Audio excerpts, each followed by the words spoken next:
This video is for our residents of Michigan. We're going to discuss a law that affects our young learners and families, the third grade reading law.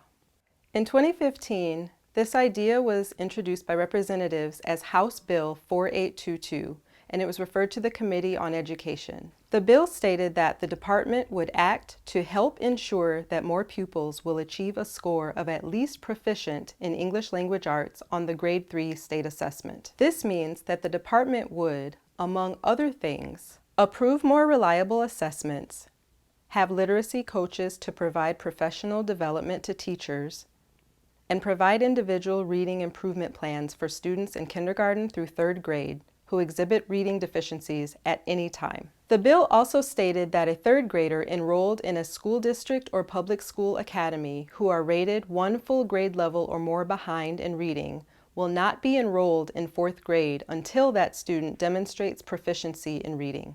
The Michigan legislature in 2016 passed the law to be effective with the 2019-2020 school year.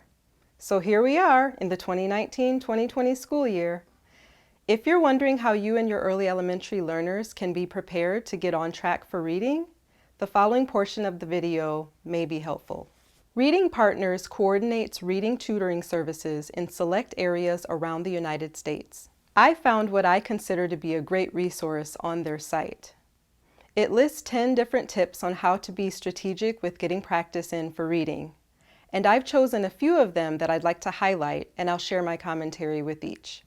I found what I consider a great resource at their site, readingpartners.org. It's a list of 10 back-to-school reading tips for parents and guardians, but the list contains suggestions that can be essentially used year-round. I've pulled a few items from the list to highlight, and I'm adding my input. Tip number 1, set goals and incentives. Goal setting is important simply because it helps us to develop ourselves as being able to achieve. And when we meet our goals, we tend to feel proud of what we've accomplished. But I'm sure we can all agree that setting goals is easier than meeting them.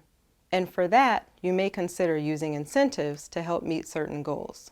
Our world runs on incentives. College and job opportunities are incentives for earning high school diplomas or GEDs. A paycheck is an incentive to work a job. We do kickboxing classes to burn 400 calories so we can eat cupcakes afterwards while our metabolism is still high. Okay, that's my incentive. But it's no different with young kids. They want reasons to do things too.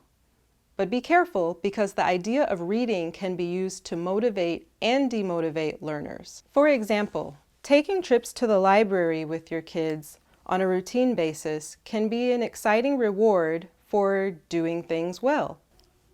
But taking away electronics for punishment and replacing those things with books can be a way to demotivate students from the idea of reading. Tip number 2, communicate with teachers.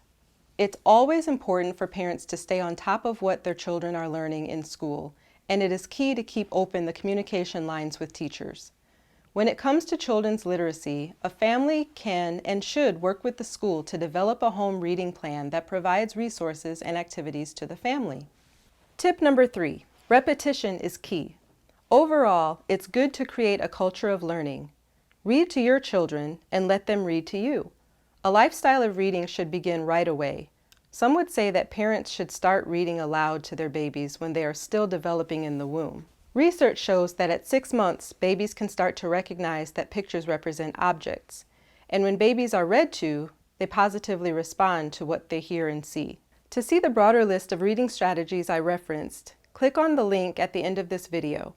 I'll also provide links for you to read more about the third grade reading bill and the Read by Grade 3 law and how they impact our students in Michigan. If you found this video helpful, give it a thumbs up and share with others. Our next video will cover different examples of community literacy support. Thanks again, don't forget to subscribe, and see you next time.